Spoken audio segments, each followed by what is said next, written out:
Hey everyone, this is smpratte, and today we're going to talk about that Logan Paul video. If you didn't watch it, the best part is definitely between 2 minutes 38 seconds and 2 minutes 42 seconds. That's for sure the hottest moment in that video. But we're not going to just talk about the actual video, we're also going to talk about the reaction from it, what it means for the hobby, what a lot of people are speculating. And I'm also going to speak from the heart a little bit. I'm going to give some tough love to people out there, who are struggling adapting. I'm going to try to give some solutions, give you a better perspective, what's helped me over the past decade plus adapt and thrive in the hobby, because the market's moving really fast right now. There's a lot of big changes happening in the past year. A lot of people's collection goals are expiring. They're having to move on to something else or just give up entirely on that thing they wanted to do. So we're going to try to tackle all that here. Starting with Logan Paul's video, hate him or love him, that dude makes engaging content. Like, there's no other way to say it. Like, his videos are just so well done. Like, he puts my grandma house to shame. Like, when I saw that video, I'm like, so this is what you can do when you edit. Like, everything looks so clean. Like, everything is so smooth. It's got you engaged. You got this background music. Like, it's well done. Like, it's a well executed video at the end of the day. So I'm excited to see that opening. I was more than pleasantly surprised with the previous opening. I had so much fun watching it. I think a lot of people did. Good mixture of, like, you could see what's pulled, serious stuff for the serious guys. You got the commentary on the side. It was a good blend. So yeah, I'm excited for him to do it again. First edition base is always fun to open because every single card in there has an identity. Every single card has some value. So it's going to be a very exciting event. Now, the part everyone wants to get into, they're like, all right, get that out of the way. We want to get into, the analysis, right? Like, everyone's talking about what's it going to do to the market. And yeah, I'm sure it's going to have some reaction. Initially we saw a big boom, a lot of people coming into the hobby, and that's because Logan Paul has more exposure than probably every Pokemon YouTuber combined. Like, we can all do DBZ Fusion, every single one of us, from the sperm of the sperm whale all the way up to, like, the Leon Hearts and the biggest Pokemon YouTubers, and we still don't even touch the reach that Logan Paul has at the end of the day. So that's what happened the first time. Now, will that happen the second time? Probably. You'll probably get some organic traffic. Will it be one-to-one? Probably not. It's going to act a little bit differently. I think you'll definitely have focus on first edition base, which I don't think you can ever get enough of it. It's always going to be the first set, the most historic, whether you like it or not. Those are just inherent properties. So I think that set is going to do well or decently well. But overall, it's probably going to bring in more people. Now, for those guys out there, or everybody who's frustrated with having to adapt their goals, everyone is already speculating that the base set's going to rise. The idea I want to throw out there, sponsored by Two Scots, is if you think this is going to happen, what are you going to do? I see a lot of people complaining. They're like, oh man, base set's going to be out of reach. It's like, okay, well, if you think that opportunity is going to happen, what are you going to do with that opportunity? And this is what we're going to lean into tough love a little bit here. If you think base set Charizard Unlimited is going to go back up, maybe you should buy it. If you really think that. Because that's the only thing you can do to generate more income, for what you want to buy. And that's where I wanted to get into some of the personal stuff for myself, because I think it's relevant. Typically, I don't like to share a lot of personal details, but I think it's relevant for what's going on right now in the hobby. There's a lot of vitriol. There's a lot of emotion. A lot of people are like, oh, I can't stand these people coming in, all the big money influencers, all that other stuff. I remember when I started back in the mid-2000s, that was my first purchase right there. That was $30. That's one of the most viewed things I have, is that Game Boy. That's what I had. That was my player's guide back in the day. The most viewed things in my collections are probably this, my binders, and that's it. Not my big ticket stuff. I remember in 2009, I started selling. This goes into that opportunity. Like, if you think Charizard's going to go up, what are you going to do? I didn't start selling in 2009 because I wanted to sell. I started selling in 2009 because I wanted to buy more cards. So the focal point here is you got to adapt or die. That is the tough love at the end of the day. And, I had to deal with that in the beginning. The difference is, people back then are like, oh yeah, prices are so cheap. Right, absolutely, they were. They were dirt cheap back then. But they're dirt cheap because nobody cared. The market was barely there. There was no indicator of growth. You took the biggest risk buying back then. You had no indicators. You had no Logan Pauls. You had no sperm to sperm whale. You had no Instagram. You didn't even have the general platforms that we have today. Like, that stuff didn't even exist. So back then, there was no indicator of growth. And I just didn't care. I didn't want to sell, but I started selling because I just wanted more cards. Like, I wanted it that bad. Another personal tidbit. 2012, I had a job out of college for 3.5 days. You can look it up in the SMR. It's printed in one of those PSA magazines. I was there for 3.5 days and I quit at lunch. I called HR and I was like, this job's not for me. Sorry, I'm done. Left. That's the only proper job I've had in my entire life. I never looked back. I went in and said, I'm doing this full time. I don't care. I had much less capital, no indicator of growth, no indicator this market was going to sustain. I just didn't care. I did not care. The amount of drive and focus and passion I had just gave 0 F's. Like, I did not care. So why am I saying all this? For people who are frustrated, I'm just trying to give you like a little motivational speech here. A lot of people who are frustrated, like, we've all been through this. You know, people look at me as like I have, right? Like, I've got the cards, right? The only reason I was able to get to that finish line is because I constantly adapted along the way. I spent 0 time on sulking and wallowing on not being able to get something. Like, I remember when the Gretzky rookie, PSA 10, went in 2009, I was like, whoa, that'd be so cool to own that. Ended at 90K, and I spent maybe 5 seconds thinking about that and moved on to the next thing. Because there's no point in being like, man, I can't get that because this big guy over here got it, now I can't get it. There's no point in getting into any of that. That is a 0 value scenario. And that's what I want to highlight here is all of this, I don't even know what you want to call it, this whirlwind of people like pontificating about what this influencer is going to do, how this is going to react. You know, these people coming in, doing this very like hypocritical gatekeeping of like, this person's a true collector, I'm a true collector, they're not, or whatever it is. That's just not worth your time. And more importantly, it's not going to help you. You know, I'm trying to speak to that person who's frustrated right now. It's not going to help you move. And some of the options that I was going to suggest, you know, for people who they feel like their goals are fleeting and they're running away from them, you got to open up those binders, man. Like, the thing I do at the end of the day, more than anything, is look at my binders. Binders are so much fun to put together. And as I'm making this video and after Logan Paul does his opening and even a year from now and forward, Base Unlimited is still going to be very affordable in played condition.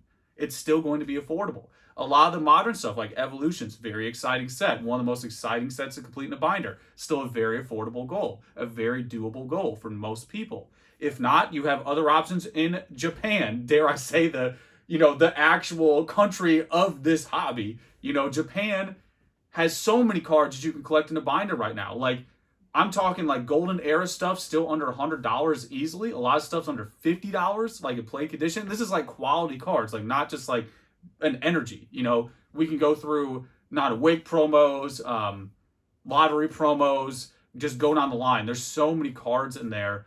Coral promos, that's a perfect example. Coral promos, Japanese exclusive. Played condition. You could do a binder right now in a very affordable way. Like, it's here, happening right now in present time. It's just a matter of, do you want to adapt and value that? That's all it is. And if you want to die on that hill of always pontificating to the world on your Facebook status, your Instagram story, your TikTok, whatever the new thing is, the revolving door social media outlets, if you want to constantly pontificate and tell the world, you know, I can't do this anymore, it's frustrating, that's fine. Maybe it'll make you feel better, but it's not going to improve your situation. You're going to be right where you started doing that. And again, tough love. Like, this is love at the end of the day. It's tough love. But I'm saying this because I went through it too. We've all been there. I started with the same amount of money as everyone else. I remember my first job in college was maybe a couple $100, you know, a week or so. It was barely anything. But I did nonstop risk-taking, like nonstop, like effort, non-stop, all through criticism too. My friends, family criticized me the whole way. They're like, what are you doing, dude? Like, Pratt, what are you doing? Like, why are you collecting this stuff? I remember when I played basketball, criticized. I played soccer, criticized. Hockey, criticized. The whole way through. Now it's the opposite. Like, you make gains, now you're a have. And now everybody criticizes the other end. They criticize you when you weren't doing anything, when you were still grinding. And then when you made it, now they criticize you for making it. That's what you got to deal with. I've been dealing with it, adapting since day one. And you cannot care. I'm trying to give you that tough love answer here. You cannot care. Don't care about that weeds, like none of this 0 value nonsense. You cannot get caught up in that. And I know the emotion, I feel you, the emotion of adapting. I've had to do it so many times. You know, people see me in Pokemon, but you don't see a lot of the adaptation I've had to do in sports and other hobbies I'm in. Even being first to market, you know, a lot of people romanticize that. Like, yeah, you could say that because you could buy these cards when you're cheap. It's like, yeah, I could, when there was a massive risk doing that. You know, a lot of the markets that I created from that relentless effort and passion, like E4, this YouTube, my Patreon, a lot of the residual things that I've helped, you know, over the years, that's because of that relentless passion of not caring, not getting stuck and people just like complaining about never ending complaining, not getting stuck in that. Just avoid that type of thing. It's going to keep you right where you are. There's no meaningful value or merit in any of that. It might make you feel good, but it's not going to change your situation. So all I'm trying to do here, it's a little disorganized, but I'm just trying to give you that, that little motivational speech that I've had to deal with since day one. Again, people see me now as like I have or made it, right? You got all the cards. I didn't start that way. I started spending $30 a month. That was a big purchase back then, was $30. That's where I started.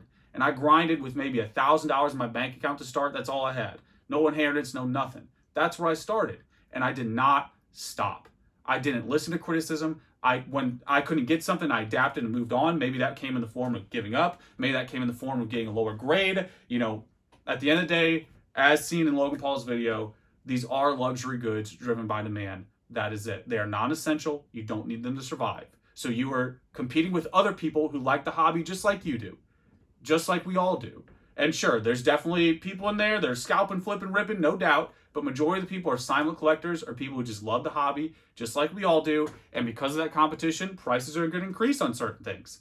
So at the end of the day, there's always going to be something out there for you to collect. Always. I know guys who have been around as long as me that they're like, screw it, I like doing modern today. I have more fun with modern. And I feel that. I have a lot of fun with modern today. Because vintage is like a science experiment. It's like, okay, what does this weigh? What are the options? If I get this grade, what am I going to get? With modern, I'm like, yeah, I can just open this up and enjoy the art. So, there's another take. There's another angle. You just got to see that opportunity. You got to stay optimistic through the criticism, through the noise. That's the only way to success, whether that's financial or personal. That's the only way through, is to maintain that focus. And that value can come in the form of, you had a vintage card that you got to let go. Maybe it's a modern card now. Maybe it's something like those magazines. There's a pro tip. You can get a lot of that art in magazines right now. You can buy a magazine for like $20 to $100, somewhere in there, probably closer to 20. Flip through that thing, got pages and pages and pages of Sugimori looking right back at you. There's a lot of value options out there for people who are in that lower income bracket or whatever your situation is. And again, just trying to give that tough love. Just hear it as that, because that's what it's intended to be. Trying to speak to those people who are frustrated, because at the end of the day, it's not Logan's fault. It's not whoever next person's fault. It's not the guy scalping at Target's fault. The big reason why the market is where it is, the reason why Logan's here, that guy's scalping and all this stuff's happening, is because of demand. That's why this is all happening.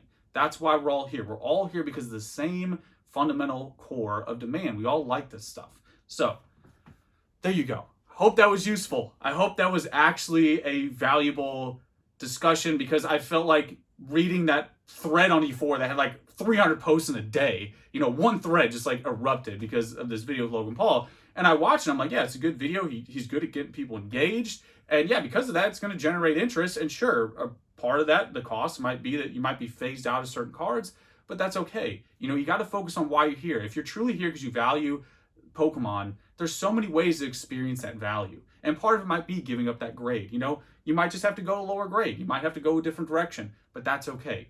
We've all had to adapt. That's how you survive. That's how you thrive.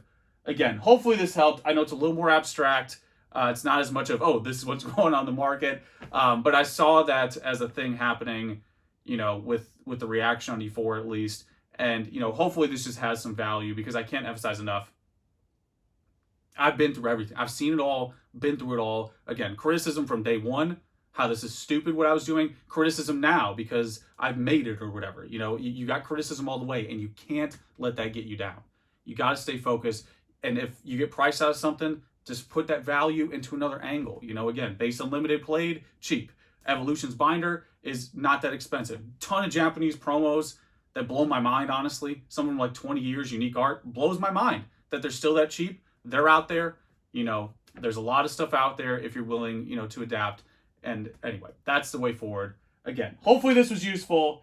Really tried to ride that line of being logical while, emphasizing emotion. But there it is, guys. You know the deal. Let me know how I feel. That's pretty much it. Till next time.